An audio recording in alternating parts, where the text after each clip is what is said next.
Boa tarde, pessoal. Bem-vindos todos e todos. O povo aí do Zoom, pedi para vocês, na medida do possível, abrirem a câmera de vocês, para a gente testar a nossa sala híbrida com toda a sua potência.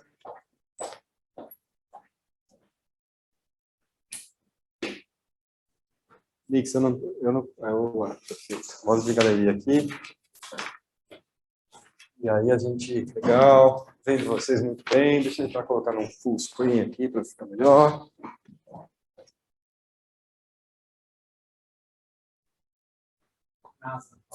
Pronto, mais algum ganho aqui? Melhorou para vocês?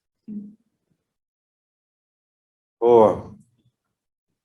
Aqui, ganho máximo, não chega a atrapalhar, não, né? Boa.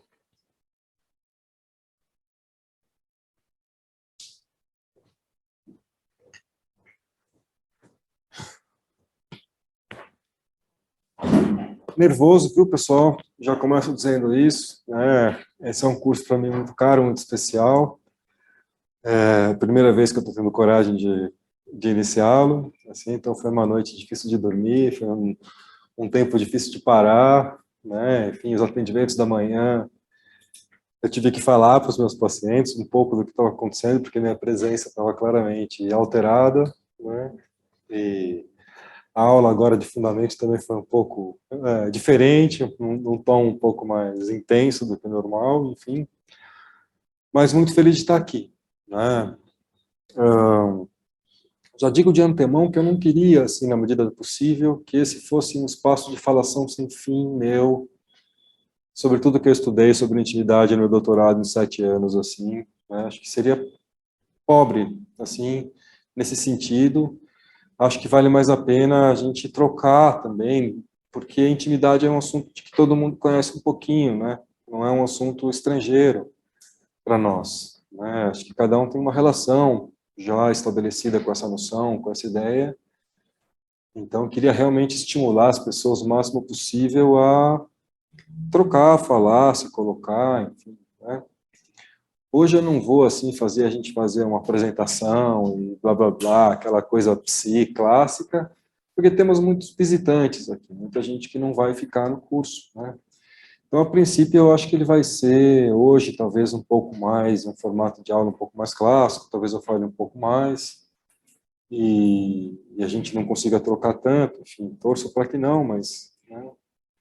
Mas a partir da próxima aula, que quem for ficar, vai ficar, aí eu vou pegar no pé de todo mundo aí, enfim, né, para poder convidar as pessoas a participarem, a trocarem, para a gente se conhecer, né, quebrar um pouco a barreira do online também, do presencial, quebrar as fronteiras. Vocês estão numa sala que foi montada para ser híbrida, né, então as pessoas aqui presentes veem vocês, ouvem vocês, e vocês abrindo o áudio de vocês vai aqui para a sala, assim como a sala capta o áudio das pessoas presentes aqui também, da forma que a gente tem todas as condições para construir um espaço interativo, né, técnicas.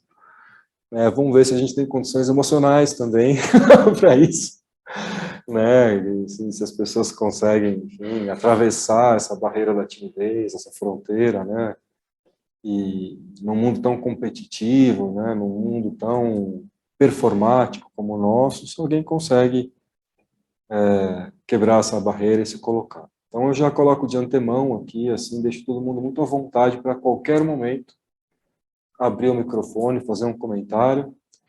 Está um pouco distante aqui da parede para ler as coisas do chat, então o Nix ou alguém, aí se alguém fizer uma pergunta no chat, fica assim, seria legal que pudesse abrir ou enfim, me lembrar, enfim, porque às vezes eu não consigo ler e posso perder a pergunta, mas o ideal seria realmente que a gente abrisse o microfone, né, e botasse a voz para ecoar e ressoar aí nos nossos ouvidos.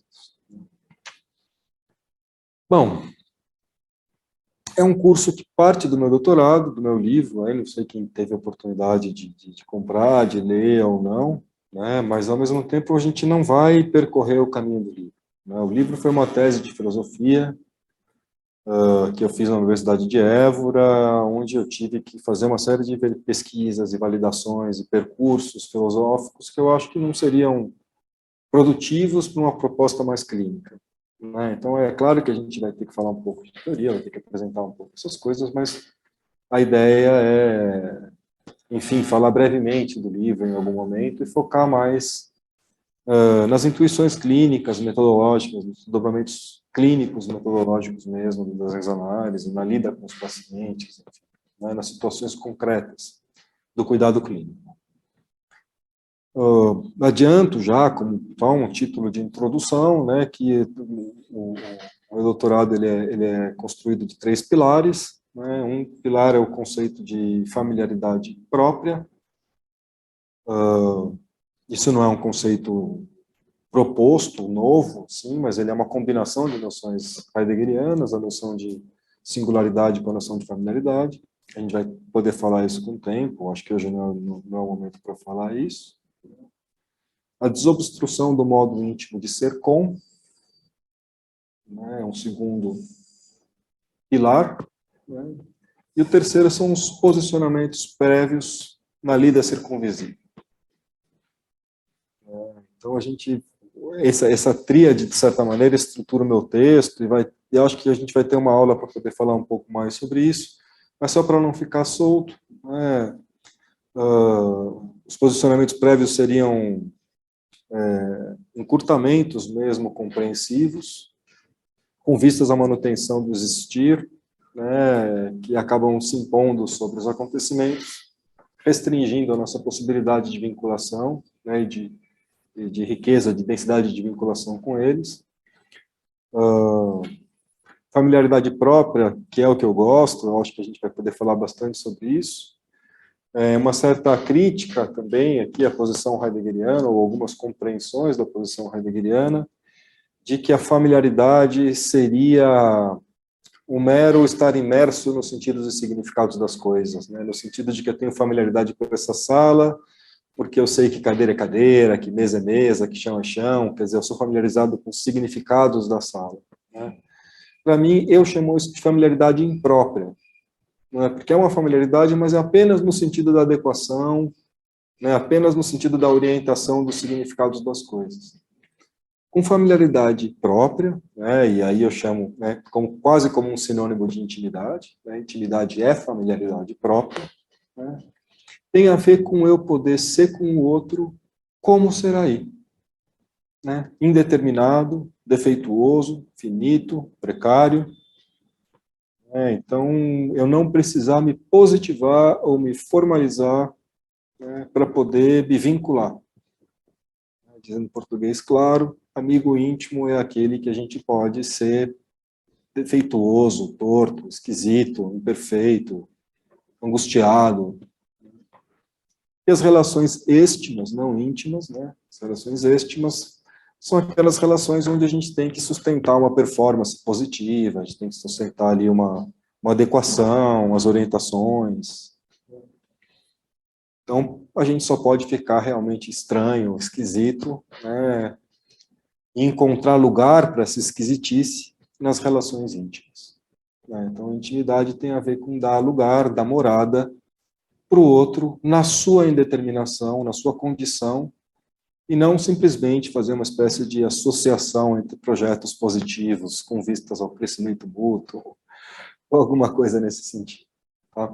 Então, isso assim, só para a gente dar uma primeira pincelada no que seria aí os 3 pilares do livro, e quem for ficar aqui no grupo, um dos caminhos que a gente pode decidir fazer para trilhar o que a gente tem que encontrar pode ser através do livro. Se esse caminho fizer sentido, a gente vai por ele, se não fizer, a gente vai por outro, e no final das contas, tanto faz. De todos os pontos da circunferência pode-se caminhar para o centro. Pensei da gente falar hoje, né, de um assunto que é espinhoso para mim, né, e a gente logo vai entender por que ele é espinhoso, que tem a ver com desproporção afetiva. Esse assunto, para mim, ele é um assunto central da clínica, né, do cuidado clínico, e ele vai, de certa maneira, acompanhar o curso inteiro como uma espécie de tonalidade de fundo em relação às quais as intuições clínicas vão estar, de certa maneira, dialogando, se relacionando.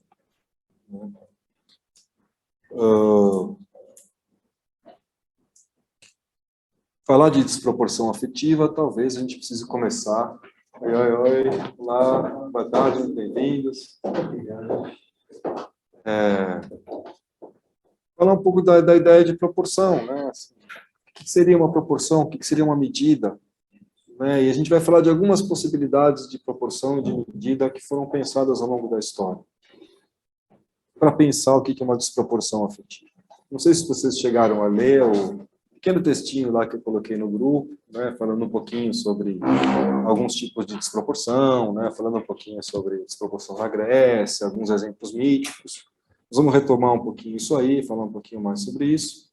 Mas, se der certo, a gente vai falar de vários tipos de medida, da quaternidade, da medida no Binswanger, um pouco, talvez, da medida na psicanálise, né, como contraposição. E essa primeira posição, né, a primeira... Gil, por favor, essa primeira posição, cafezinho, essa posição grega, eu acho que a gente vai partir daí, né, dessa noção aqui, primeira, de metron e híbris. Não deve dar para ler muita lousa aí, eu traduzo para vocês, deixa eu ver se eu consigo diminuir o reflexo aqui, fica melhor. Opa, não.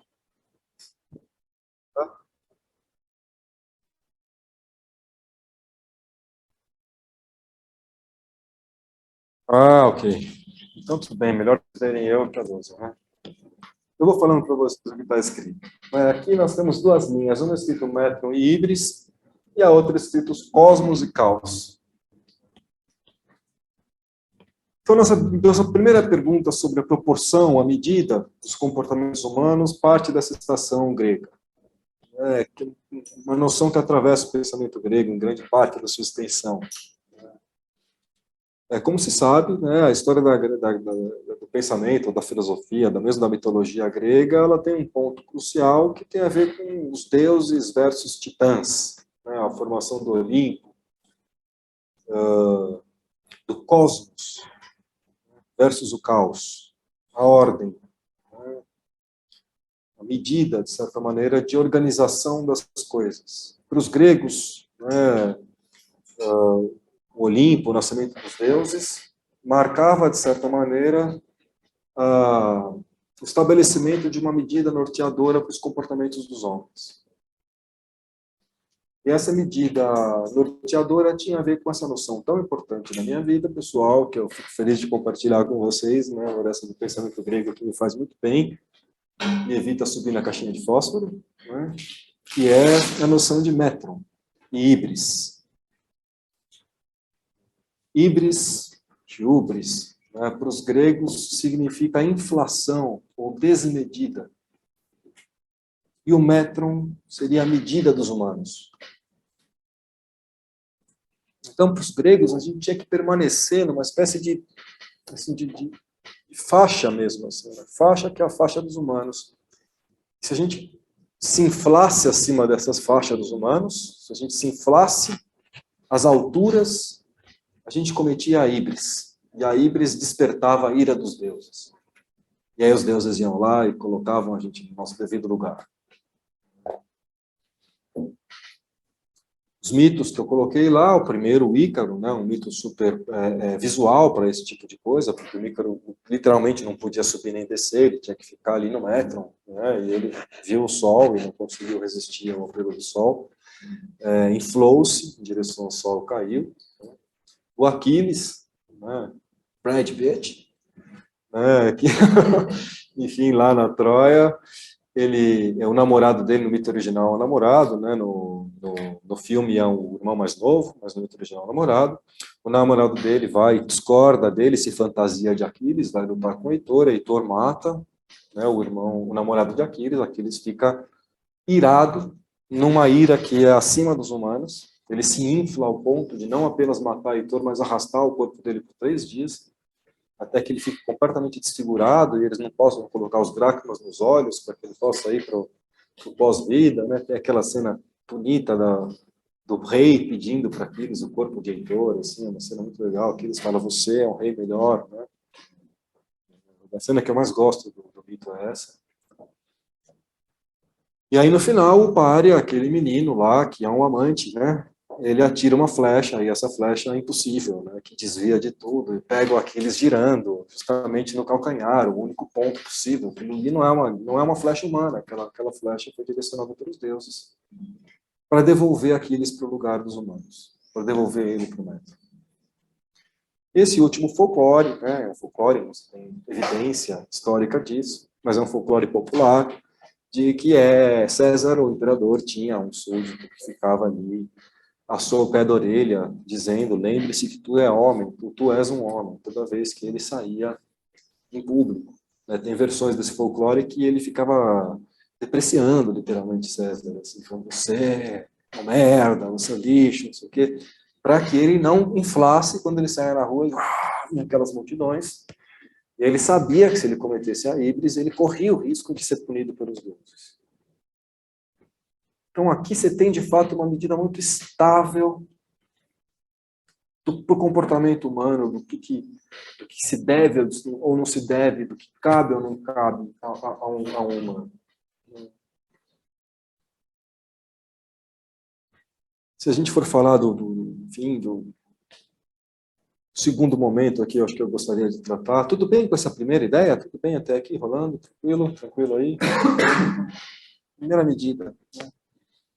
Depois eu queria, assim, pensar, discutir um pouco a intuição do Freud, que foi uma intuição interessante, acerca da medida do comportamento dos homens. Ele, em Totem e Tabu, né, diz lá o Freud que a humanidade, né, inicia no animismo. Animismo é assim, Deus pedra, Deus árvore, né?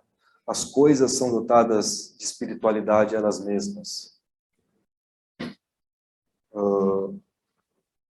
Mito, segundo Freud, bonito, né? Eu acho o mito muito bonito, ele é um inventor de mitos muito bom, o Freud, ele é um criador de mitos muito bom, e o mito que ele cria do início da humanidade seria um grupo de hominídeos ali que, de certa maneira, decide matar o pater-família, né? Que até então quem mandava era o pater-família, quem mandava era esse macacão mais forte, ali, o humanoide mais forte. Não existia a lei, só existia a vontade dele. Se ele discordasse, era só ir lá e resolver ali, e quem sobrasse era a nova lei. O pater-família tinha acesso às melhores carnes, tinha acesso a tudo que ele queria ali, enfim, todo o desejo dele. E aí, num determinado momento milagroso, um grupo de hominídeos resolve matar esse pater-família e ninguém assume o lugar. Magicamente estabelecem proibições mágicas em torno de figuras como tabus, como animais, e leis mágicas que se referem basicamente à agressividade e sexualidade, né, nas suas variantes. Mas, a princípio, né, a vida em comunidade, né, nasce com a proibição do exercício direto daquilo que ele vai chamar de pulsão de vida, enfim, um instinto, né, instintualidade que tem a ver com a agressividade e tem a ver com a sexualidade. Né? Não transarás, né, com a coleguinha, não matarás a coleguinha, não matarás o coleguinha. Né? Então, para o Freud, de início, no mundo animista, que é o primeiro mundo coletivo, o primeiro mundo que existe, esse mundo animista, ele se inicia com uma proibição mágica. Isso iria até um segundo momento, né, que é uma espécie de triangulação, né, da história, um édipo histórico, no qual projeta-se um terceiro, o Papai do Céu, né, essa figura generosa e castradora, né, o pai, um terceiro entra nessa relação animista, né, assim, e aí você tem um pai do céu que manda, mas que pode te punir, esse pai castrador. E aí a humanidade, durante a era religiosa, passaria por seu período edipiano. Né, e até que, finalmente, chegaríamos à era científica, né, onde a lei divina passa a virar a lei dos homens. Código Civil. Então, primeiro lei mágica, depois lei divina, para finalmente lei dos homens, fruto do pensamento. Animismo, Édipo, vida adulta. E diz ele que cada um de nós, no nosso desenvolvimento, atravessa a história da humanidade. Começamos no narcisismo / animismo, até que passamos para o Édipo / fase religiosa, para finalmente virarmos adultos, fase científica. Claro que a gente pode criticar bastante a posição do Freud aqui, né? A leitura muito pobre do animismo, né? Que as leituras contemporâneas sobre a ancestralidade têm resgatado um animismo que não tem nada a ver com primitividade, né? Mas tem a ver com lembrança. Enfim. Acho que o Freud tem muitos limites, né? Mas interessante essa ideia da repressão da sexualidade e da agressividade como condição para vida social. E isso forneceria a medida do recalque, da repressão. Depois, em Mal-Estar na Cultura, ou Mal-Estar na Civilização, Freud vai falar que, enfim, a gente está condenado a um sofrimento necessariamente por viver em sociedade, justamente por não poder dar vazão à sexualidade e à agressividade. O recurso que a cultura ou a psicanálise, né, nomeia para a gente chama sublimação. Quer dizer, você não pode bater no amiguinho, mas você pode fazer boxe, você pode socar almofada, né? Então, você tem como, de certa maneira, encontrar algum tipo de expressão para aquele impulso agressivo ou sexual que passe para o enquadramento das leis da cultura. Então, a cultura vai criar lugares de sublimação, onde as pessoas vão poder se drogar, vão poder simbolicamente se agredir, vão fazer competições, jogos sobre regras, enfim, onde você pode, então, expor, assim, expressar a sua agressividade, né, e a sua sexualidade sob regras. Mas não é a mesma coisa. Você queria mesmo era bater na menina, né?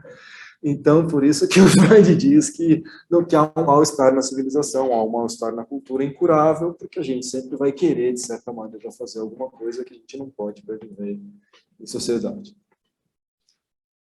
Filósofa, pensadora, psicanalista contemporânea maravilhosa, Grada Quilomba, no seu livro Memórias da Plantação, vai fazer uma leitura estrutural finíssima sobre isso, a respeito das pessoas pretas, né? Então ele vai dizer que a branquitude projeta justamente na pessoa preta sexualidade e agressividade, enxerga a pessoa preta como agressiva e como sexual, e se coloca como vítima, com medo, assim, mas eu vou morar no condomínio, porque imagina, as pessoas pretas agressivas e sexuais podem me atacar, e eu só quero me proteger, eu tenho medo. Então, isso é do recurso no qual, na branquitude, se reprime sexualidade e agressividade, se coloca num lugar de vítima, quando na verdade é o agressor, né? E faz isso projetando justamente, desalterizando a pessoa preta, retirando a sua autoridade própria e só permitindo que ela apareça a partir da própria expressão da sexualidade e da agressividade reprimidas. Muito interessante, assim, é uma revitalização do pensamento contemporâneo, assim, da psicanálise, riquíssima, né, no trabalho da professora Grada Quilomba. Recomendo aí para vocês o livro Memórias da Plantação. Mas essa foi uma discussão para a gente ter mais ou menos uma ideia, então, do que Freud, na psicanálise, pensou como uma medida. Então, aqui já não tem mais um metro, né? Mas a medida é a medida da repressão necessária para a vida em comunidade. Então, se você quiser saber o que uma sociedade quer fazer, leia seu Código Penal. Porque só se proíbe o que as pessoas querem fazer. Não existe uma proibição contra cortar o próprio nariz fora. Mas existe contra cortar o nariz do outro, porque se você não fizer, alguém vai querer cortar. Então, aquilo que uma sociedade proíbe é aquilo que uma sociedade deseja, mas não pode fazer. Então, se você quiser conhecer os desejos de uma sociedade, leia seu Código Penal. Será um belo convite para o dark side de uma sociedade. Aquilo que é necessário ela proibir, porque senão as pessoas sairiam fazer. Precisa ter um acordo formal dizendo, olha, não pode fazer isso aqui. Tudo bem? Até aqui, passeio pela psicanálise. Alguém quer fazer algum comentário, alguma coisa? Está rolando? Tudo bem até aqui?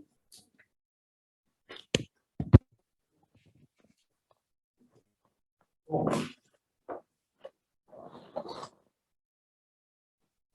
Chegar no pico do escarpado, no sol, né, e vamos falar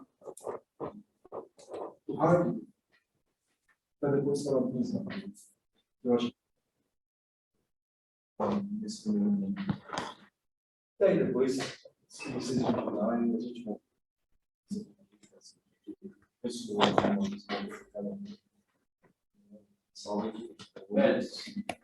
O som tá ruim. Desculpa, a gente estava pisando aqui em vocês, no áudio de vocês, deve ter rolado uns barulhos meio...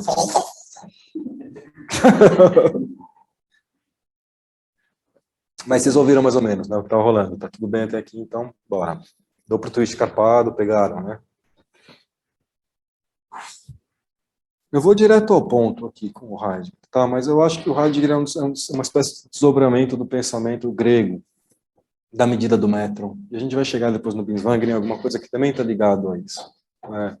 E sim, acho que o pensamento alemão, de certa maneira, é muito ligado ao pensamento grego, está tudo ali dentro de uma tradição, de certa maneira, quase que direta. Mas o Heidegger é esse cara que diz para a gente que a medida é a medida da quaternidade. E a palavra é mais complexa do que o seu significado. Tá? A gente vai falar aqui de quaternidade de uma maneira muito simples, que talvez nem dê conta de toda a complexidade do termo quaternidade dentro da obra tardia do Heidegger, mas que a gente está aqui antropofagicamente, simplesmente se aproveitando da obra do cidadão para fazer o nosso uso metodológico dentro da humilde profissão de cuidar das pessoas. Né? Diz ele, né, que a coisa se revela sempre num ponto de uma quaternidade, né, de uma cruz, de certa maneira, e aqui, para quem não está lendo, tem uma cruz aqui, quem não está conseguindo ver.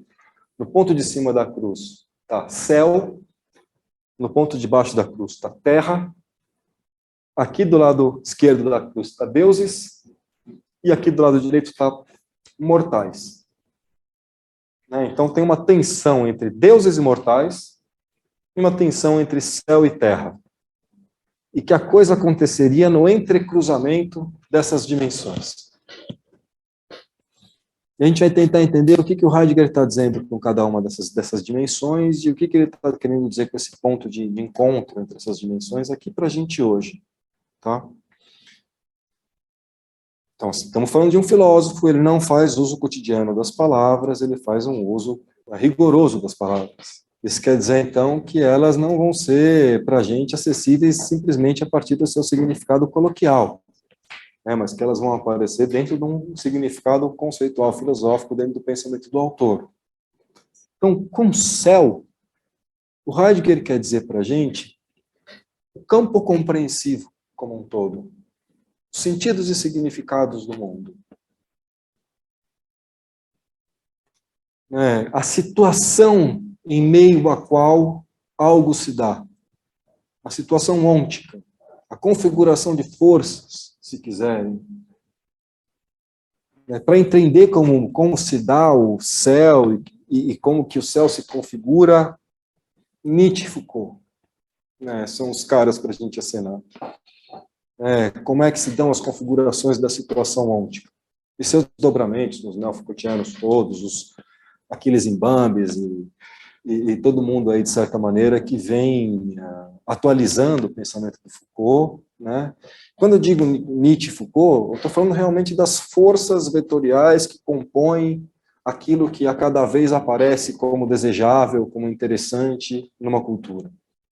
Tudo isso diz respeito ao que ele está chamando de céu. Então, quando a gente fala de questões estruturais, quando a gente fala de abertura epocal, de configuração ôntica, tudo isso para o Heidegger é o céu. Terra, por outro lado, diz respeito ao ser, aquilo que se retrai para que algo seja. A dimensão de retração. E essa dimensão de retração ela é mais difícil de ensinar, mais difícil de aprender também. Mas imagina que, enfim,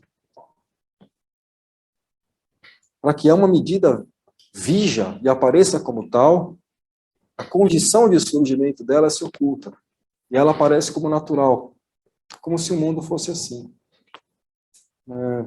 Vamos tentar pegar um bom exemplo disso. Código genético e lei da gravidade. Essas são duas coisas que a gente acredita pra caramba. A gente realmente acha que a humanidade andou enganada pelos últimos 44 mil anos, mas agora, no século XXI, a gente chegou na verdade mesmo. O código genético existe, a lei da gravidade existe, essas coisas são indubitáveis. Eu acho que daqui a 600 anos as pessoas vão rolar de rir dessa ideia no chão. Assim, as crianças vão aprender na escola que, nos primórdios da humanidade, as pessoas acreditavam em código genético e em lei da gravidade. Sabe quando a gente olha para aquelas cosmologias que as pessoas acreditavam que o planeta ficava em cima de uma tartaruga? Sabe, é tipo isso que eu acho que quando a gente for explicar para alguém daqui a 600 anos o que era a lei da gravidade, o que era código genético, as pessoas vão falar, nossa, como que é possível um ser humano pensar dessa maneira? Então a gente tem uma relação muito naturalizada com o conhecimento do nosso mundo histórico. A gente realmente acredita que as coisas são tal como elas se mostram para a gente agora. E o que o Heidegger vai dizer que não, que existe uma abertura epocal que coloca uma medida e que essa medida estabelece uma linguagem e que essa linguagem só vai acessar uma gama de fenômenos. A nossa linguagem, por exemplo, é uma linguagem heteronormativa, é uma linguagem racista, a gramática. A gramática é a Bíblia, assim, livro simples de desconstruir, né? Assim, pouco impregnado, né? Assim, né? Então, a gramática, ela estabelece o pensável. A linguagem estabelece a inteligibilidade possível. Então, cada linguagem já recorta uma perspectiva possível do real.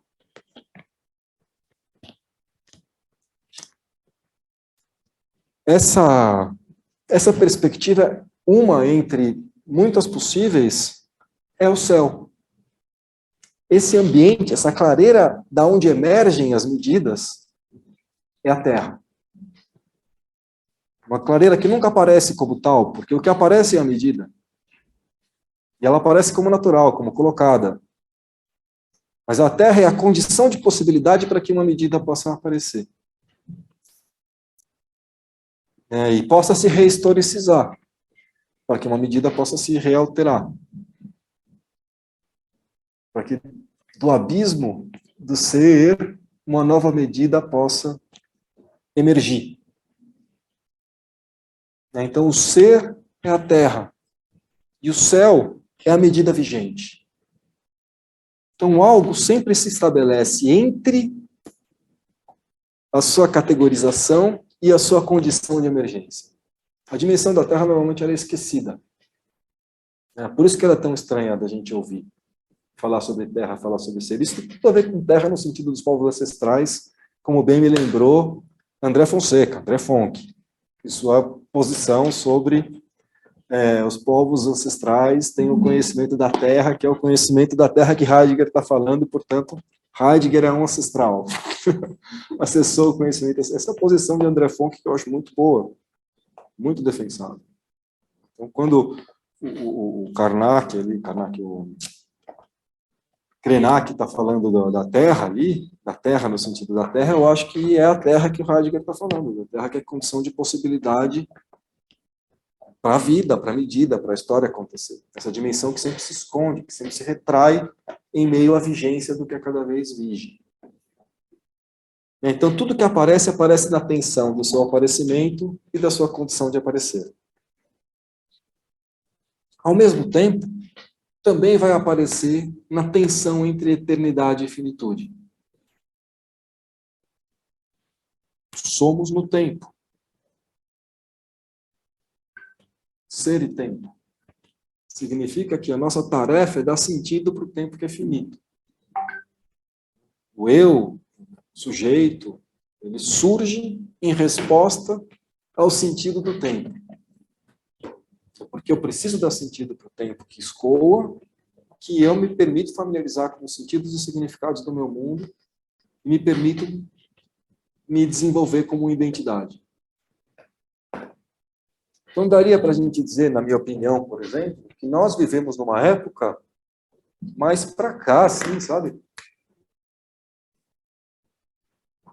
muito marcada por céu e eternidade, muito marcada por deuses e por céu, muito marcada por positivação e eternização, onde mortalidade e terra são dimensões suprimidas. Essa é a nossa medida histórica. No mundo metafísico, o mundo da técnica, eu acho que é o mundo da eternidade, onde ninguém morre, todo mundo é jovem para sempre, e onde tudo é positivo. O que quer dizer positivo? Quer dizer, tudo é preenchido.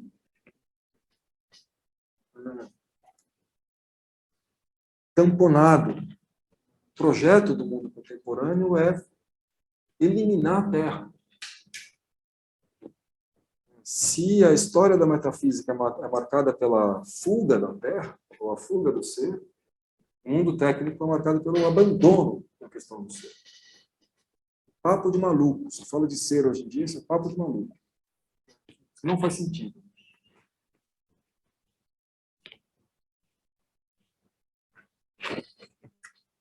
Então, essa é a medida heideggeriana. O Heidegger é o cara que está dizendo para a gente, ó, mortal. Existe uma ética da mortalidade.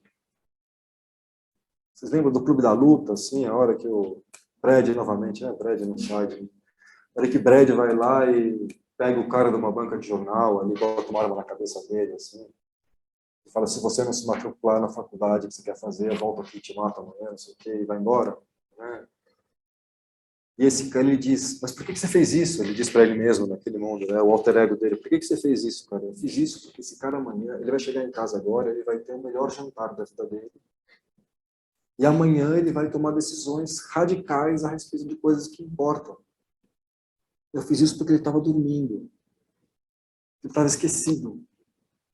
Esqueceu que é mortal. Estava simplesmente sendo como se é no céu. Os sentidos e significados do mundo sedimentado. Tudo bem. Tá, com a eternidade é mais complexo que isso. Mas o que ele está dizendo é que as coisas vão sempre aparecer para a gente enredadas por um sentido que tem a ver com essa tensão que está sempre na base de tudo, que é uma tensão entre eternidade e finitude, manifestação e retração.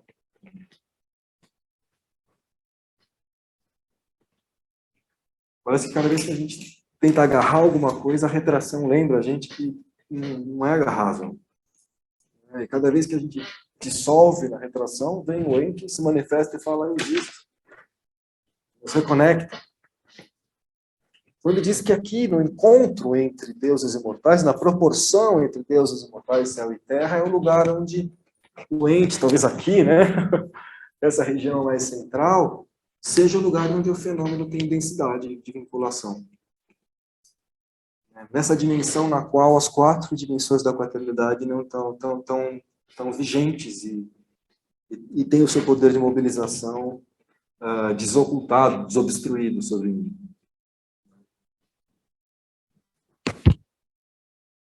E que há um perigo, de certa maneira, em todas essas desproporções.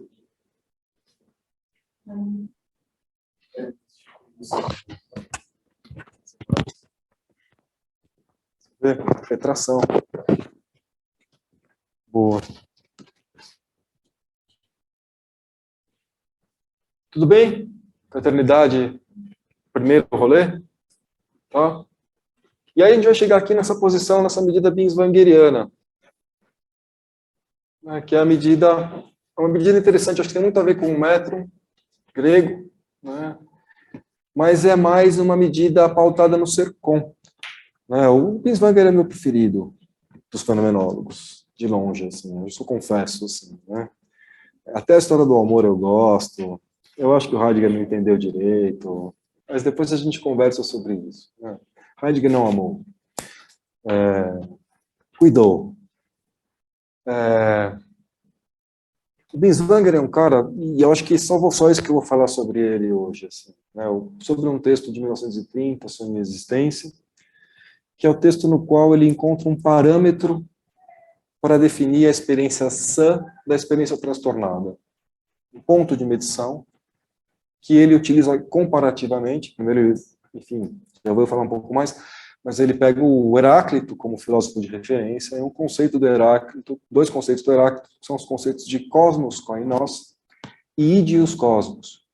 Então, para o Heráclito, a nossa experiência existencial transita entre dois horizontes, duas experiências, duas esferas, dois realms, que é o cosmos koinos, que é a comunidade, que é o que o Binswanger vai chamar de estar no amor, né? Que é o ser em comunidade, no qual as experiências podem ser compartilhadas, no qual a linguagem é acessível, as pessoas se veem e se relacionam. E o idios cosmos, que é a impossibilidade de compartilhamento. Tá? E aí, o que ele está querendo dizer aqui com particularização ou impossibilidade de compartilhamento? Para o Binswanger, é como se fosse sonho e vigília. Na vigília, se eu virar para vocês e falar, essa caneta, todo mundo vê a caneta. Se eu falar depois, gente, vocês lembram da caneta que eu mostrei? Todo mundo lembra. Tinha uma caneta. A gente se entende acerca disso. No sonho, não. Sonho se sonha só. Então, ninguém tem acesso ao que eu vivi no meu sonho. Eu posso contar para as pessoas, elas vão ter acesso ao relato. Mas ninguém vai ver o que eu vi no meu sonho comigo. Isso, para o Binswanger, é a particularização. Então, se de repente eu entro aqui num sofrimento enorme, e aí eu falo que a gente tem que tomar cuidado com as câmeras, não essa, mas as outras, e vocês não estão vendo câmeras, isso é particularização. Sabe? Se eu falo, ó, cuidado com aquele sujeito ali, ó, aquele ali, porque aquele ali eu tô ligado. Então, quando ele começa a mexer o pé desse jeito, vai chover. Tinha um paciente meu que falou que ele fazia pontilhismo, e ele falou que quem ensinava para ele eram as gotas do vizinho. Que ele ficava com a caneta em cima, e cada vez que uma gota caía, ele fazia um pontinho.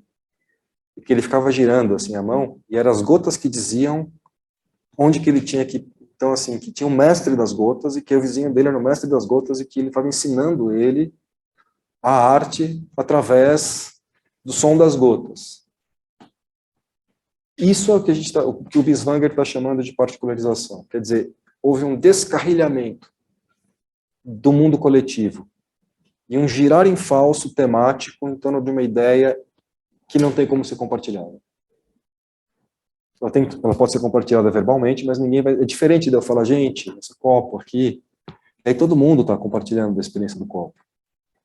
Se eu virar para vocês e falar, esse copo aqui, tá vendo esse copo aqui? Vocês vão falar, cara, eu sei do que você está falando, mas eu não estou vendo o copo. Então é uma quebra mesmo da possibilidade de compartilhamento. Você pega aquele filme lá do Gênio Indomável, é um exemplo bem anedótico disso. Um matemático gênio vai ficando sozinho numa biblioteca, vai se sentindo cada vez mais abandonado, insignificante, vai ficando cada vez mais insuportável para ele, até que o projeto de sentido que ele se rearticula numa narrativa na qual, na verdade, ele é importante pra caramba. Ele é o cara que vai resolver os códigos do jornal, que vai salvar o país, e o coronel precisa dele. Então, ele não é um cara esquecido na biblioteca. Na verdade, ele é o cara mais importante da nação. Isso significa que ele rompeu, descarrilhou, e começou a girar tematicamente nesse tema compensador aí, que é o tema da... vamos lá, oiê, o que está escrito no quadro, na parte de Binswanger? Perfeito, já. Uma mente brilhante, isso.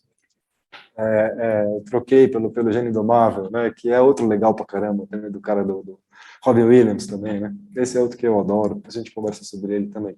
Uma mente brilhante, muito bom, do matemático que vai lá. Aí ele tem umas coisas bem anedóticas, assim, frente ao insuportável, o descarrilhamento da comunidade do ser com é a atitude mais razoável possível. Ou seja, a loucura é a última atitude razoável, sã do homem.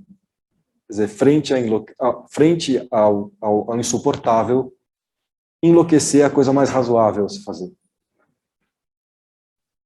Isso não é uma coisa que alguém escolhe, do tipo, acho que agora é razoável, então com licença eu vou dar uma enlouquecida e já volto. Claro que não é um fruto da vontade. Mas de fato, eu tenho essa hipótese, não colocaria isso como todas as situações possíveis, acho que a gente pode falar de situações mais orgânicas, enfim, alguém vai lá e enche a cabeça de alguma substância psicodélica, enfim, talvez aí você tenha realmente uma questão da corporeidade interferindo na abertura de mundo, mas ainda assim implicaria na quebra da experiência comunitária, mas aí não seria por insuportabilidade, necessariamente, por mais que essa insuportabilidade estaria provavelmente em meio à experiência do psicotrópico também, de alguma maneira ali presente, né? Mas é uma rearticulação do próprio projeto de sentido que nós somos. Então, respondendo a pergunta aqui, tá? Na parte de cima temos altura, e aqui do lado nós temos amplidão.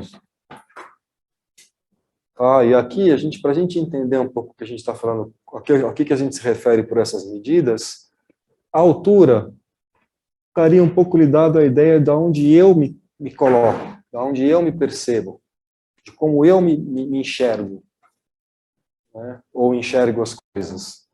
E aqui tem essa ideia de comunidade, de como eu sou visto, no mundo compartilhado, no ser com. Então, se eu acho que eu sou o Napoleão, e ninguém acha que eu sou Napoleão, as pessoas acham que eu sou um paciente psiquiátrico, para ele está tendo uma desproporção entre altura e amplidão. Ou seja, eu alcei uma altura da qual eu não conquistei amplidão para alçar. Amplidão, para o Binswanger, tem a ver com o caminho das pedras, no qual você, em meio à relação com as pessoas, conquista as coisas na comunidade. Então eu vou lá, faço um doutorado, tiro um título de doutorado, e aí eu falo, professor doutor, não sei o quê. Alguém vira e fala, não, eu sou doutor. E não tem doutorado? Não, porque eu sou, na verdade, doutor de muitas universidades, eu conheço muito sobre muitas coisas e tal, né? Se eu ouvir aquilo e falar, eu acho que está tendo uma desproporção aqui entre altura e amplidão. E eu ousaria dizer, inclusive, que o que aconteceu com Robin Williams, e Kurt Cobain, e James Joplin, e essas pessoas, talvez tenha alguma coisa a ver com o contrário. Sabe, pessoas que são só alguém e que são vistas como, meu Deus, vou sair com James Joplin, sabe, assim, como é que você assiste um Netflix com James Joplin, sabe? É impossível, você vai sair com James Joplin, você leva 3 garrafas de uísque e heroína. Assim, você coloca assim, né? Então você imagina assim, a pessoa não poder ser simplesmente alguém. Todo mundo quer ser famoso e tal, mas não sei quantos de vocês tiveram pacientes famosos de verdade. Assim. Cara, é muito ambíguo. Se tem uma coisa egóica muito forte, muito legal, assim, se tem uma ascensão na branquitude, acesso a uma grande coisa, uma série de coisas, o olhar do outro sobre você como uma figura de admiração é um lugar de profunda solidão.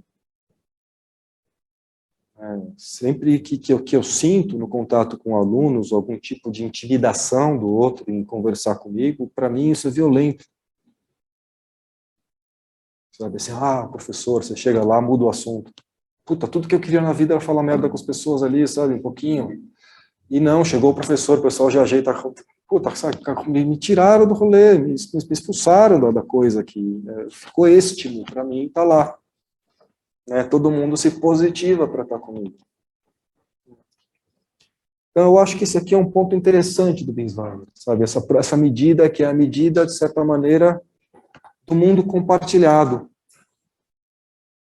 E do quanto que se consegue alcançar uma identidade na relação com as coisas. Outro dia estavam me perguntando sobre minhas redes sociais e tal, e se eu uso rede social, e se para mim isso é tóxico, não é tóxico, não sei o que, não sei o que. E aí eu comecei a pensar sobre isso e me dei conta que nas minhas redes sociais só tem o que eu faço mesmo. Sabe, assim, são coisas que eu faço lá fora, que eu notifico nas redes sociais. Eu nunca tenho alguma coisa que a rede social é o próprio fim da coisa, sabe? Não, vou fazer um post aqui, que vai, então, esse post vai fazer as pessoas acharem, assim, como se a própria rede fosse um fim.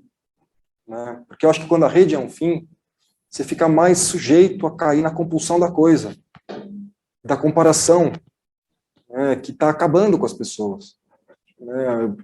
E eu estou preocupado com isso de verdade, principalmente com as novas gerações, assim, parece que quanto mais desconstruído, mais com medo as pessoas ficam, num certo sentido, também, de não conseguirem, de serem passados para trás, de não encontrarem lugar, de não conseguirem se desenvolver. O colega consegue um estágio, ganha R$ 500 a mais, já fala, cara, não devia ter escolhido a profissão, não vou conseguir, já era, não é para mim, já era. Aquelas conversas, as pessoas estão sempre, e aí, o que você está fazendo, quanto você está ganhando, onde você está trabalhando, é sempre uma coisa de, pô, tô ótimo, tô bem, tô aqui, tô fazendo isso, tô fazendo aquilo, né? Enfim. Muito preocupante, muito estimo nesse sentido. Né? Porque ninguém pode ter defeito, assim, tô aqui, cara, tá uma bosta. Tentando arrumar um emprego, não consigo, uma merda, gastei meu dinheiro aqui, não consigo mais. Claro, também não precisa ser assim, né? Tudo bem, gente, com o rolê aí da medida? Né? Assim, essa... A Camila quer falar. Camila. Oi, tá me ouvindo? Venha. Acho que não ficou muito claro para mim essa questão não tá saindo, Camila. Não tá me ouvindo? Temos algum problema aqui. Mix. Opa. Ali, ó, ali, coloca o JBL ali, select a speaker embaixo. Embaixo. Aí. Ali, sobe. Isso aí. Pronto. Rolou? Me ouvem? Descarregou. Camila, só um segundo, assim que teve aí, essa iniciativa tão maravilhosa. A gente já vai aceitar.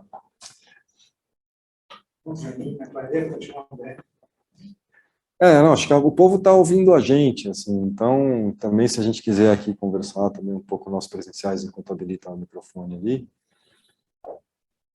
podemos também. Parece que tudo bem. Vê se tem volume. Vamos lá, alguém fala alguma coisa aí? Me ouve agora?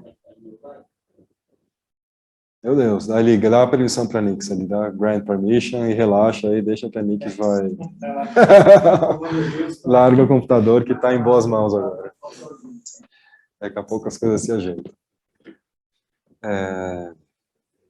Por que eu estou trabalhando desproporção afetiva, gente? Porque eu acho que esse é o nosso melhor instrumento para entender o que está acontecendo com o outro no cuidado clínico.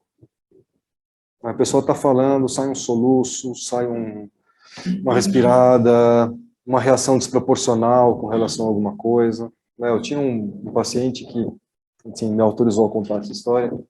A gente dizia que ele tinha sensibilidade a gente folgada, ele chamava de chupim. Sensibilidade a chupim, né? Aqueles caras que levam cerveja barata na festa e ficam tomando cerveja cara. E diz ele que sim, tinha um carioca lá no prédio dele que sempre vinha...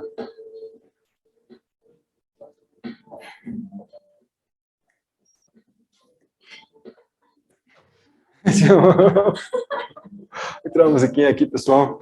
E tinha lá o carioca, ele sempre, o pessoal, ele combinou lá com o vizinho de chamar um personal trainer, né? Então os dois casais desciam para fazer ginástica e sempre descia lá um carioca. Spotify. Nick, está tocando um som aqui, se você puder só desligar o Spotify. Boa, é isso. Não é Spotify. É o Léo. Isso, aí mesmo, puxar. Esse é um canal YouTube que deve estar rolando em algum lugar, aqueles tipo chill out, isso, bom. Para você poder ver. Então voltamos lá para o chupim. Toda vez que tinha aula de ginástica, o carioca descia e afetivamente, abraçava todos, beijava todos, fazia a aula muito amorosamente, subia e não falava nada de grana. Isso acontecia toda semana. E eles estavam pagando aquela personal trainer, a personal também não falava nada, ninguém falava nada, e o cara começou a ficar doente. Assim, a semana dele era em torno do carioca. Quando o carioca não ia, ficava meio sem sentido a vida dele, assim, né? Mas era sobre se o carioca ia ou não ia. Né? E aí ele mal conseguia prestar atenção na aula, e ele ficava pensando no carioca, como o carioca podia fazer isso. Aí teve um dia que teve hidroginástica e todo mundo, e quando chegou o carioca de sunga ali para pular na piscina, o cara ficou louco, arrumou briga com o carioca, deu porrada lá, apanhou o carioca e veio fazer terapia justamente por causa desse evento ali. Foi assim que começou o nosso processo, né? Então esse cara tem uma desproporção afetiva com relação a gente folgada. Isso não quer dizer que eu concorde ou discorde, eu tenho uma relação moral com isso, sabe? No caso, a gente folgada poderia ser, por exemplo, uma mulher reagindo a um homem opressor. E aí isso estaria dentro de um contexto estrutural. Nesse caso, estava num contexto também, num certo sentido metafísico, né, mas de utilização, e de ser usado ou não ser usado pelo outro, mas era alguma coisa que sequestrava ele das situações, e uma vez que ele era tomado por essa desproporção, ele perdia a medida de comportamento, e ele já não agia mais como ele agiria se ele tivesse em plenas condições emocionais. Gosto carinhosamente de chamar isso de sequestro afetivo.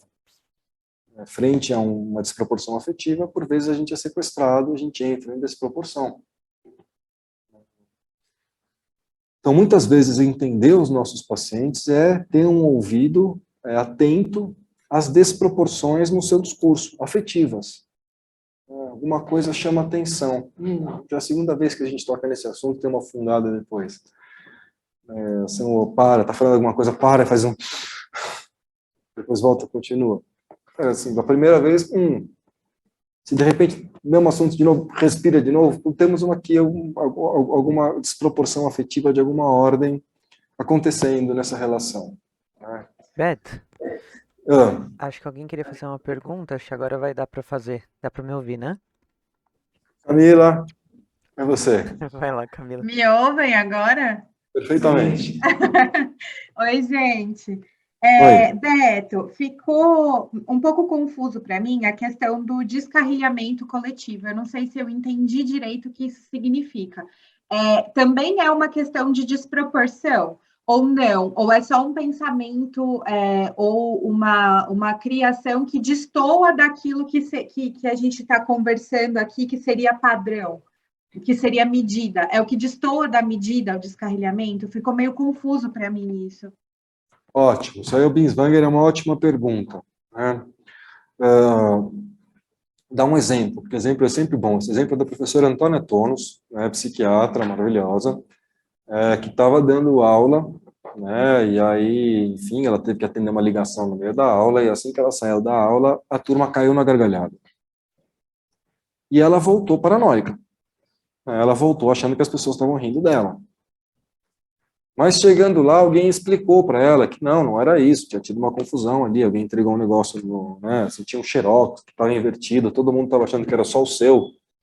E aí, todo mundo quieto, há uma hora, com o negócio errado, e aí eles se comunicaram, descobriram que estava todo mundo com o negócio errado e deram risada. Explicaram isso para ela e ela conseguiu se reafinar. Ela falou, beleza, então ela pôde temporalizar aquela situação, voltar para um estado de confiabilidade e retomar a aula. Se ela, por exemplo, tivesse transtornada, ela poderia descarrilhar e começar a arborizar uma ideia de que, na verdade, estão rindo dela. E que só estão falando isso para ela porque, na verdade... Aí ela já não está mais seguindo os sinais daquilo que está acontecendo. Ela já entrou num tema, que é o tema da perseguição, e daqui a pouco tem câmeras e estão me olhando. Então, é como se frente ao insuportável, ou, eventualmente, a um impacto na corporeidade muito radical, mas isso é uma outra coisa, assim, mas frente ao insuportável, um recurso fosse interromper o pertencimento na comunidade e impor um tema. Para o Binswanger, a questão do tema é super importante. Ele trabalha com pacientes psiquiátricos graves, e aí, nesse tipo de situação, você pode falar de tema do paciente. Diferente da psicoterapia de neuróticos, que a gente pode falar no máximo de tema da sessão. Se a gente fala de tema do paciente na psicoterapia neurótica, você já está amarrando a pessoa que virá na semana que vem, quem ela foi semana passada. Né? Então, por mais que sim, na terapia normal de neuróticos, os temas tendem muitas vezes a se repetir, a gente nunca fala propriamente de um tema do paciente, a gente fala de como um paciente está agora, enfim. Quando o tema reinsere, a gente pode até falar, lembra, ele já apareceu. Mas é diferente de você estar com esse tema no bolso, já pronto a enfiar na situação, assim, como se você já soubesse o tema daquela pessoa. O problema, o perigo de trabalhar com o tema é justamente esse, ser um reforço identitário da patologia do paciente. E aí você está lá categorizando ele. Por outro lado, a gente, na experiência clínica, assim, é muito evidente que existe uma espécie de tonalidade da questão do paciente como um tom fundamental de uma orquestra, sabe, assim, que a sinfonia em ré menor, assim, não é que está todo mundo tocando ré menor toda hora, mas está tudo em relação a um certo ré menor de fundo ali. É em relação a um certo ré menor que as coisas acontecem. Esse do Chopin é um tema muito plástico, assim, muito nítido, muito anedótico. Né? Esse paciente era um paciente que estava neurotizado ao ponto de ter um tema, de fato. Hoje um paciente comentou que estava com uma coisa de que toda vez que ele dirigia, ele tinha que ficar reconstruindo o caminho dele, porque ele tinha que ter certeza de que ele não bateu em nada, de que ele não machucou ninguém, de que ele estava começando a ter uma certa desconfiança de que talvez ele tivesse feito alguma coisa que ele não percebeu, então ele tinha que ficar meio que revisitando, reconstruindo a cena para ter certeza. Um paciente que, enfim, já teve um toque mais avançado e que hoje está muito bem, e esse toque começou a se reinserir. Começou a se reinserir no momento da vida dele, onde ele está perdendo a liberdade dele para uma série de coisas, ele está sendo solicitado a trabalhos que ele conseguiu, ele quis, mas esses trabalhos estão começando a sobrecarregá-lo e ele está perdendo a liberdade dele, num certo sentido, com relação ao que ele mesmo criou. E desde que ele começou a se sentir um pouco refém dessas possibilidades, ele vem sendo tomado por rituais de verificação, que era alguma coisa que já não aparecia. Como ele é um paciente acadêmico, a gente tem uma linguagem muito acadêmica também entre nós, por vezes, a gente já sabe que isso, de certa maneira, está ligado a deuses e céu. Assim, está ligado a ter certeza, a verificação, a não poder morrer, a não poder... E eu lembro de falar hoje para ele, cara, assim, quando esse sentimento vier, o importante é você dizer para você mesmo que você pode sim ter machucado alguém. Não que você precisa ter certeza que você não machucou ninguém, mas que sim, a gente nunca sabe. Às vezes você não estava olhando no retrovisor numa hora, pegou um gato, pegou alguma coisa. Então, sim, pode ter acontecido.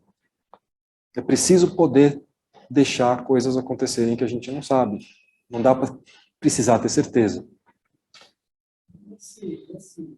Pegando esse exemplo, nesse acontecimento, nesse tema da descarrilamento, no começo desse descarrilamento, essa dinâmica, existe um acontecimento desapropriador?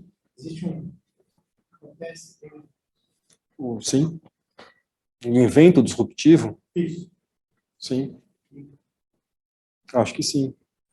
Mas também não acho que é do tipo, um dia aconteceu isso. Acho que tem um processo mesmo de dissolução das vinculações, né? Você tem uma certa coisa de despersonalização. Normalmente não é assim. Claro que a gente também, mas nada disso é assim, tipo, vai pegar um exemplo extremamente violento, traumático, de alguém que tinha uma vida cotidiana, eventualmente teve uma experiência, pá. Assim, é muito difícil falar, porque é fenomenologia, cada situação é uma situação, cada caso é um caso. Então, acho que assim, algumas pessoas têm para si relatos de eventos disruptivos, acontecimentos disruptivos mais evidentes. Em outros casos, a gente vê por um período meio de trânsito, onde a pessoa está num pré-surto, onde ela vai e volta, onde ela visita uma certa despersonalização, retorna, visita, fica no meio-fio. Às vezes, essa situação de meio-fio se sustenta por muito tempo. Aí a pessoa vai tirar férias, interrompe as atividades cotidianas, pum. Sabe? Muitas vezes acontece de alguém se manter em pré-surto por um fio, em meio a agarrar-se a uma rotina. Rigorosa, por vezes, às vezes até meio com autoflagelo, com coisas mais radicais, para poder ser com cortes. Então ela vai se mantendo, por técnicas de aterramento, corporação, ela vai se mantendo em pré-surto porque ela vai ali a cada vez, a cada instante, se agarrando, né, nos fenômenos como pode. E às vezes isso pode durar por muito tempo. Então, difícil dizer assim, do evento disruptivo por si só, ou se é um processo mesmo de personalização, ou talvez nunca ter alcançado propriamente uma anteposição, sustentação de uma anteposição. Né? Isso para a gente é importante. Né? Saúde, existência saudável, será essas palavras péssimas, né? Mas um modo de existência não transtornado, é um existir que sustenta a contraposição. O que isso quer dizer? Quer dizer que não é tragado pelo que solicita, nem ao mesmo tempo se desconecta radicalmente dele. mas que consegue sustentar contraposição. E nessa contraposição tem riqueza de correspondência. Sim, não, sim, não. Assim, durante o curso a gente vai passar por várias estações, onde a gente vai tratar de várias maneiras isso, assim, né, a partir de várias coisas que, assim, mais ligadas a exemplos clínicos. Né. Hoje a gente está nessa primeira estação, que é pensar como que a gente pode pensar uma medida para os comportamentos humanos, para que a gente possa entender o que é uma desproporção, o que é uma proporção. E de que maneira que isso conversa com situação. Né, porque a gente vai lá, por exemplo, pegar a situação... principalmente de comportamentos que poderiam parecer desproporcionais a um olhar neutro, bolhudo, mas que se você tiver uma compreensão da realidade, eles não são desproporcionais.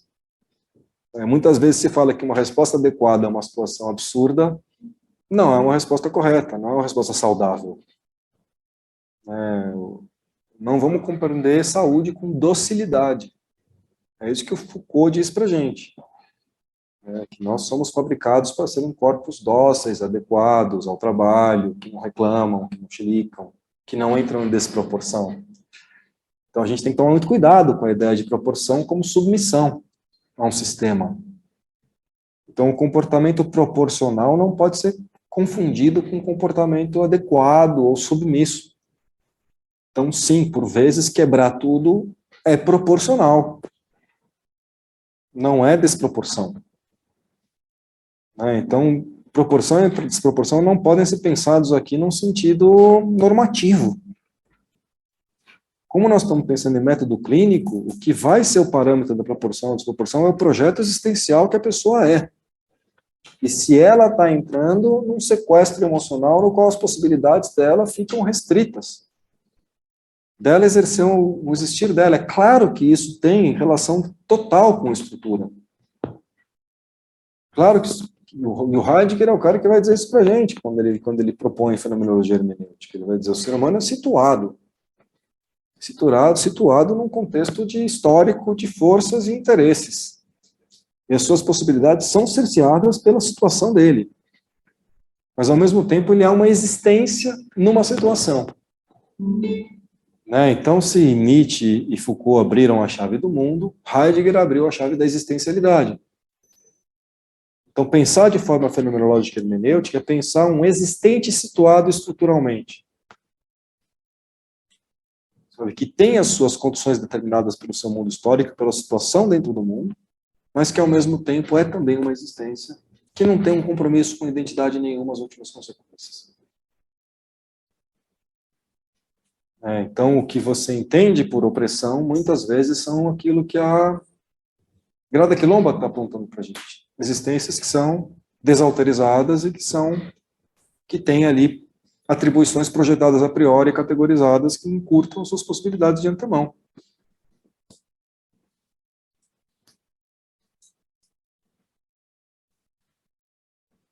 Olha lá, pessoal. O que aconteceu aí? O que vocês estão? O que está rolando? Estou nervoso aqui, já estou com as mãos molhadas aqui. Ô Beto, tem uma pergunta. Boa. Dá para fazer uma pergunta aí agora? Boa, Pedrão. Bem-vindo. Valeu, obrigado. Você falou que o parâmetro da proporção é o projeto que a pessoa é, né? E eu lembro que no livro você menciona que o projeto do Aralice, não era isso? É. O Aralice é cheio de compromissos. E eu imagino quando você fala que o parâmetro é o projeto da pessoa, não está levando em conta os compromissos rígidos que estão nesse projeto. E como ver o projeto da pessoa livre desses compromissos para ter um parâmetro dos padrões? Quer dizer, da proporção. Perfeito. Não, a identidade é compromissos, cara. São os compromissos. Identidade é, assim, autoconhecimento e revisão de contrato. Assim. É você se dar conta de que você já assinou uma porrada de coisa que você não sabia, que está ali assinada, vigindo em você, e você não sabia. Então, de certa forma, o que acontecia com a Doralice, meu diagnóstico para ela foi que ela é como se ela fosse, mas que ela não é propriamente, ela é como se fosse. Quer dizer, a única maneira dela existir era uma maneira no qual ela inventava a si mesma nas situações, e atuava na relação como uma espécie de impostora, que sabia que ia ser a qualquer momento revelada, né? Então, sim, eu acho que a identidade, ela é os nossos compromissos identitários. E eu acho que existem, e eu não sou um cara, às vezes o Casanova, né, um cara mais assim, dessa epopeia anti-identidade, né? Eu gosto de identidade. Eu acho que a identidade é o que dá sentido para as coisas, né? Assim, sendo como alguém que a gente consegue ser no mundo. Mas eu acho que a gente tem que pensar numa identidade porosa, permeável, né, flexível, uma identidade resiliente aos acontecimentos. E a gente tem as sedimentações, né, o que eu chamo lá no livro de posicionamentos prévios encurtadores, que são recursos neuróticos mesmo, sabe? Recursos neuróticos que para mim, e isso a gente vai ver, isso já não está no livro, que para mim é super interessante, né? Alguém perguntou alguma coisa sobre sintoma, né? Só para ver que horas são, só para mim nortear. Uns 19 minutos aí, uns 20 minutos, ótimo. Vamos lá que eu estava falando, ajuda aí. Sintoma. Tá. Então, os sintomas, eles são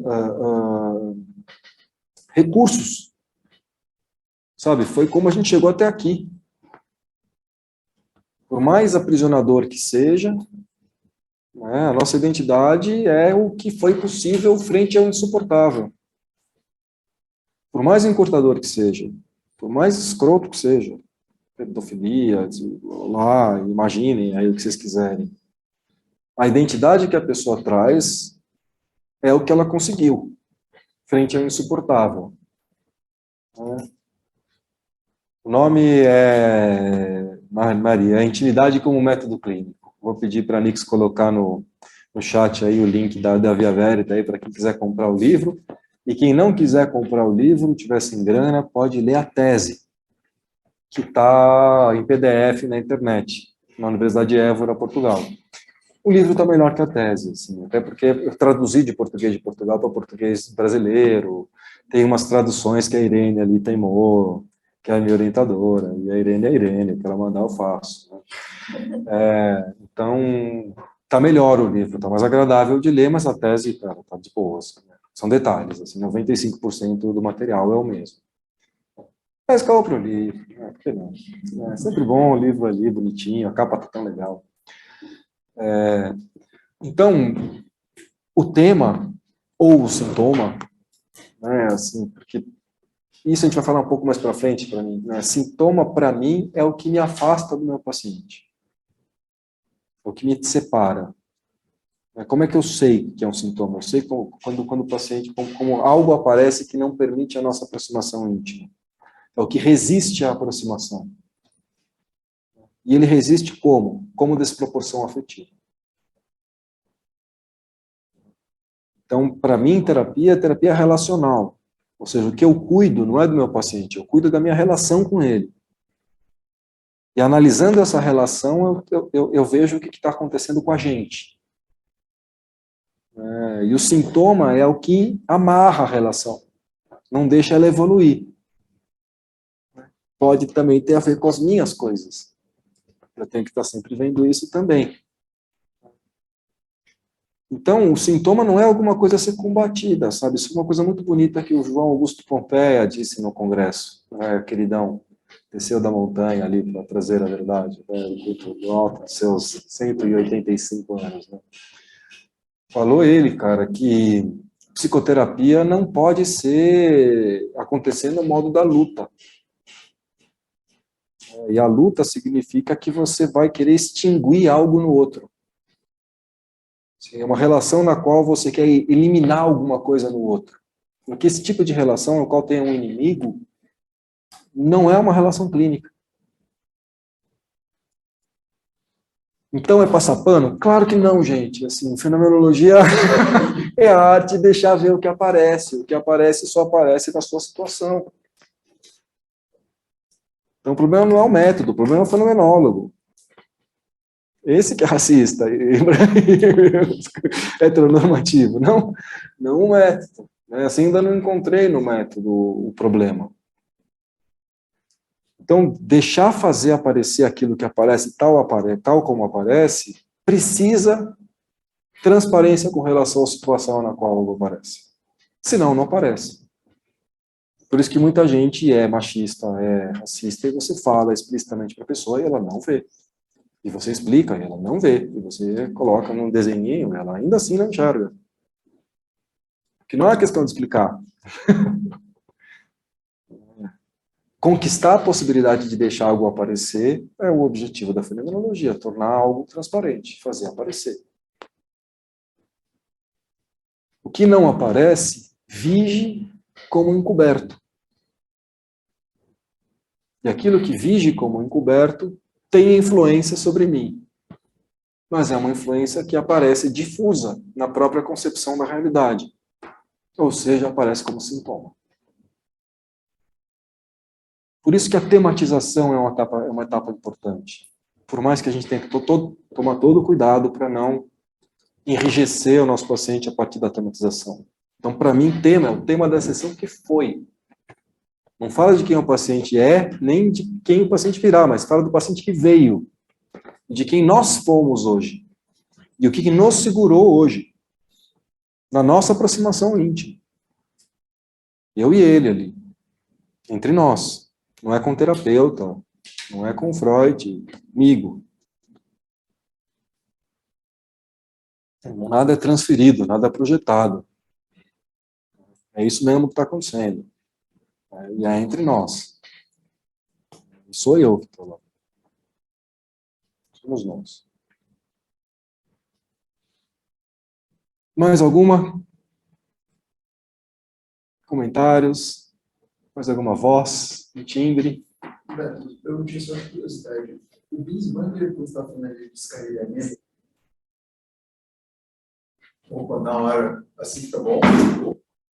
Tem como eu consigo o microfone? Não, já aumentei o volume aqui da sala. Tá bom agora.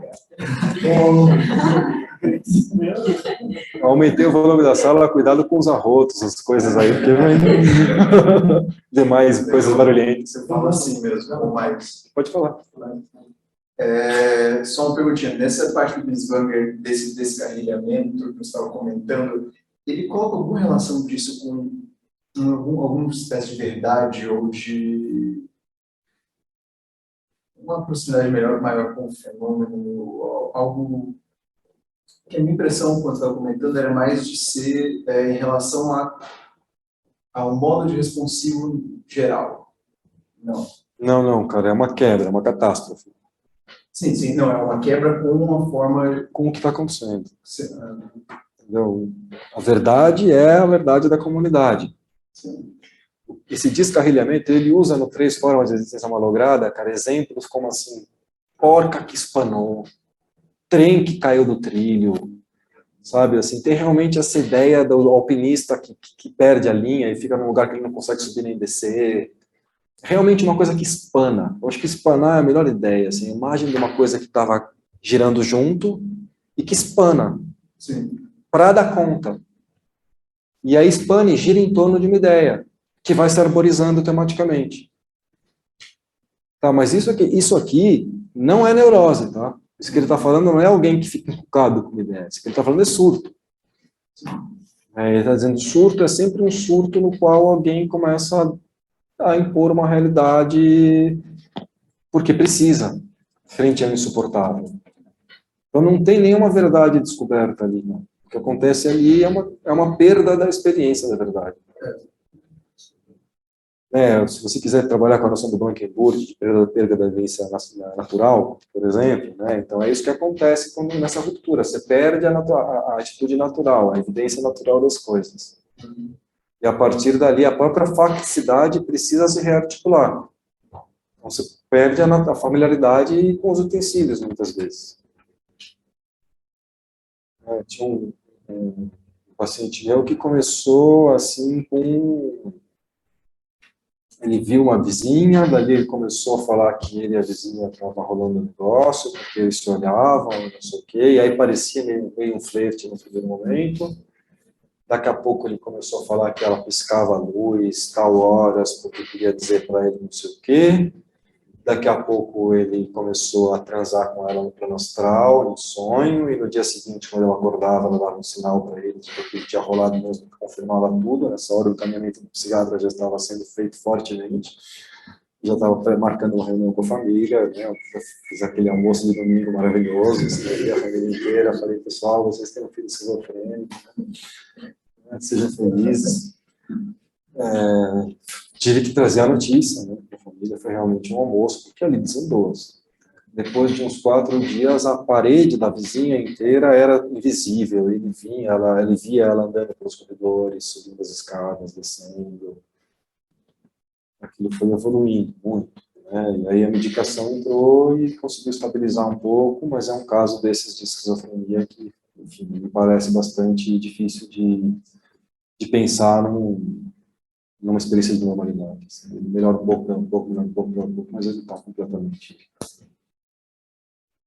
Assim, o sentido dele se constituiu inteiramente numa abertura de uma esquizofrênica. Assim, então é muito difícil. Assim, daquelas histórias que a família está sempre internando, desinternando, então ninguém aguenta mais.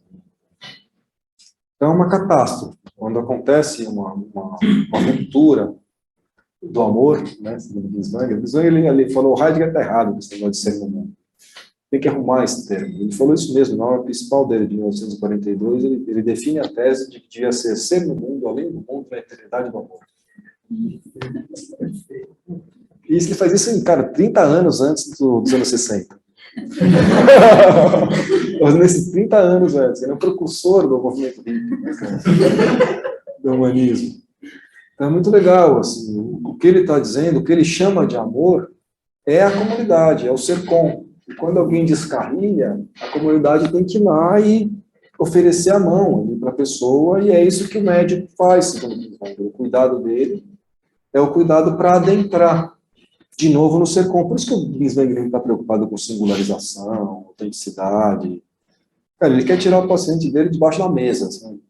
Se o cara estiver jantando, tá bom, manda pro boss aí, depois o boss vai ver lá se o cara singularizou ou não singularizou. Mas assim, ele está preocupado em tirar o cara de baixo da mesa. Por isso que são pacientes que têm temas, são pacientes graves, são assim, existências que estão realmente assim em catastrofadas, cindidas, rompidas, que precisam de grande envergação, assim, da flexibilidade para conseguir se sustentar.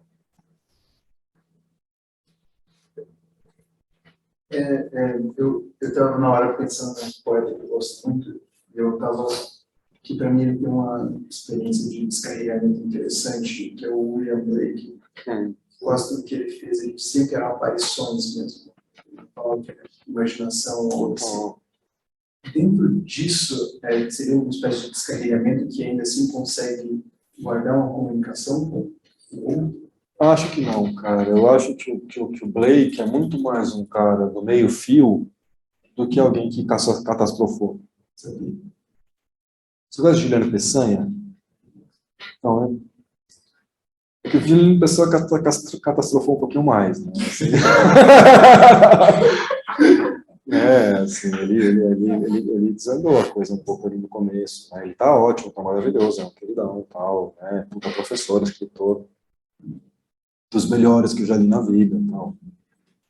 Mas ele foi um cara que teve uma experiência muito catastrofada no início da vida, e ele foi, no primeiro momento, salvo pelo Rai, e depois pelo Gilberto Sarro.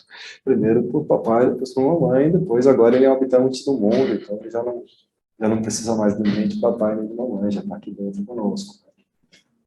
Mas ele é um cara desses que também, hoje, ele conhece o abismo, mas ele não é uma existência catastrofada. Diria a mesma coisa da Clarice Lispector, por exemplo, sabe? Acho que pessoas que conseguem escrever daquela forma, que conseguem constituir obras como esse meio fim, elas não são existências tão catastrofadas, acho que elas são existências filosóficas mesmo, assim, de meio fio, sabe, de borda. Às vezes dá uma... mas é diferente de um paciente psiquiátrico, porque eu acho que esse, na particularização, não tem... Sabe, talvez alguma coisa na Lise, sabe, se consiga ter ali de trabalho de arte, psicose legal, assim, né, alguns psicóticos que produziam, e tem ali alguma coisa mesmo entre arte e loucura, interessante de ser explorado, né? Mas não, eu acho que o artista, ele não é o catastrofado, sabe? Eu acho que o artista é o meio-fio, é o habitante do meio-fio. Ele é o habitante da borda. Existência filosofante. Né? E aí precisa de, como diria o Juliano, bilu-bilu na leteia, né? A expressão dele, engraçado. Tudo bem, gente, é nosso horário, deu 5 minutinhos. Últimas questões. Querem mandar um beijo para quem? Próximas aulas a gente vai falar de assuntos mais diretos da prática clínica, com intuições. Eu vou mandando, toda semana eu vou mandando um textinho para vocês, assim, de 1 ou 2 páginas, para a gente dar uma lidinha, só para dar uma aquecida. Eu ainda não sei direito qual é o tema da semana que vem. Esse curso está literalmente sendo construído conforme ele está acontecendo. Eu espero, assim, tem um plano, né, mas ele também vai sendo muito orientado pelas coisas conforme elas vão se dando. E a ideia é que, enfim, de repente saia um livrinho aí no ano que vem, dessa nossa experiência, ver se dá certo.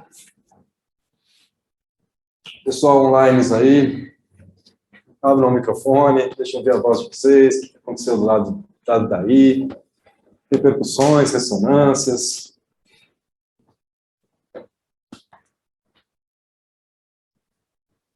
Você que está na dúvida aí, abre o microfone mesmo, agora é a sua hora.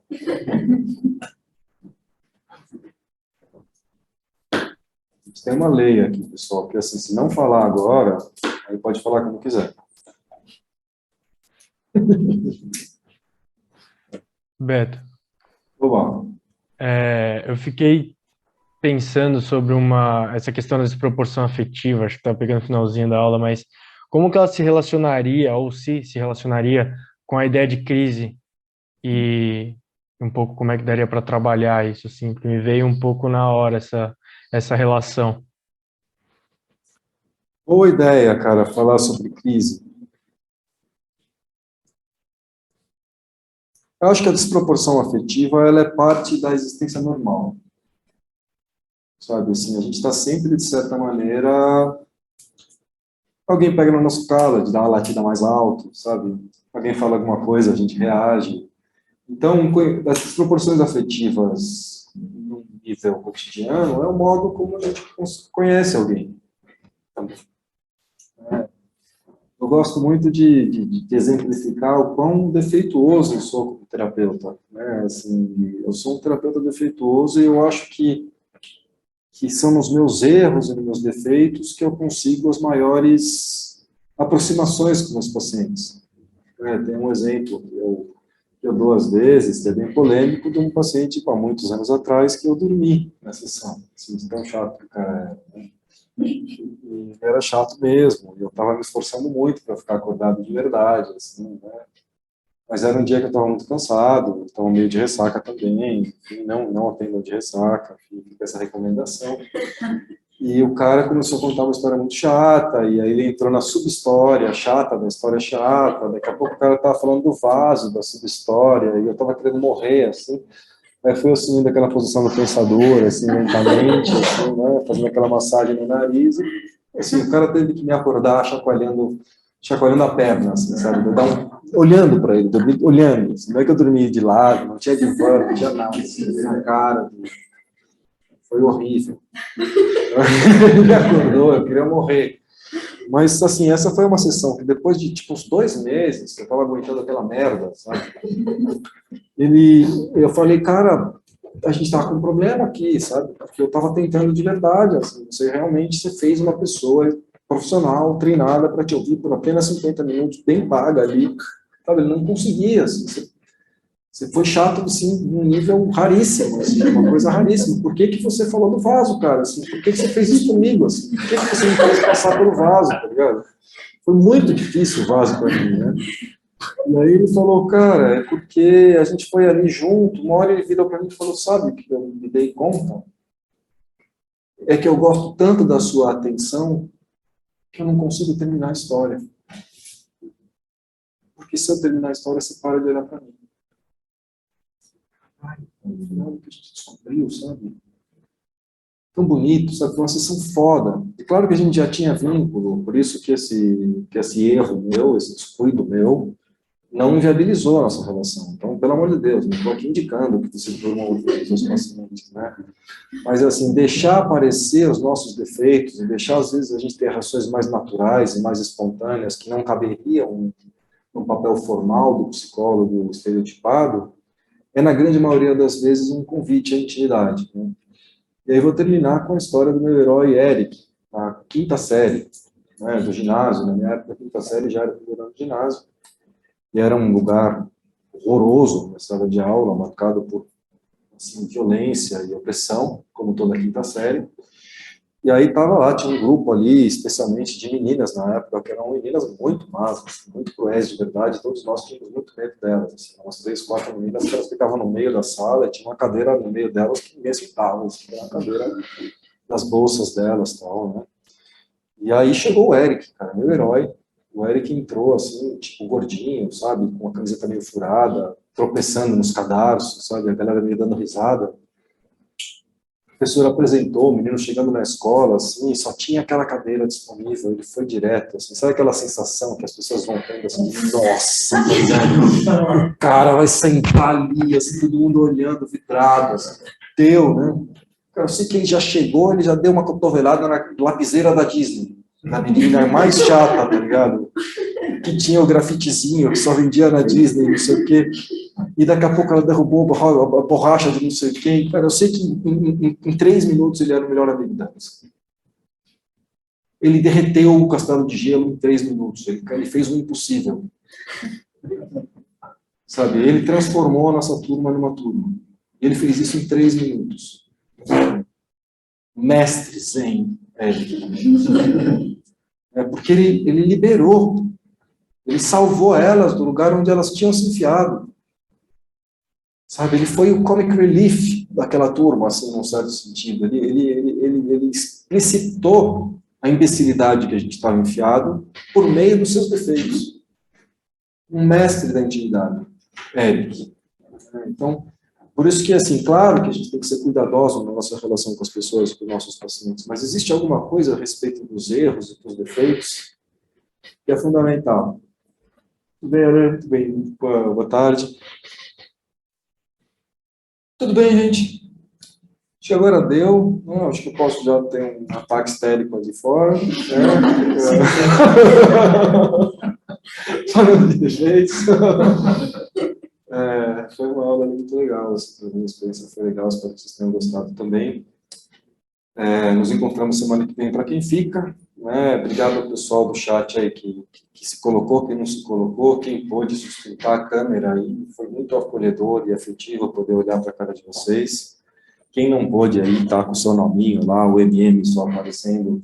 Obrigado pela presença, mesmo sem a câmera, foi o jeito que você pôde estar, e para mim está ótimo, bom ter vocês por perto. E obrigado principalmente às pessoas que atravessaram a cidade, vieram aqui nos dar a honra de sua presença. Muito bom, professor. Parabéns. Valeu.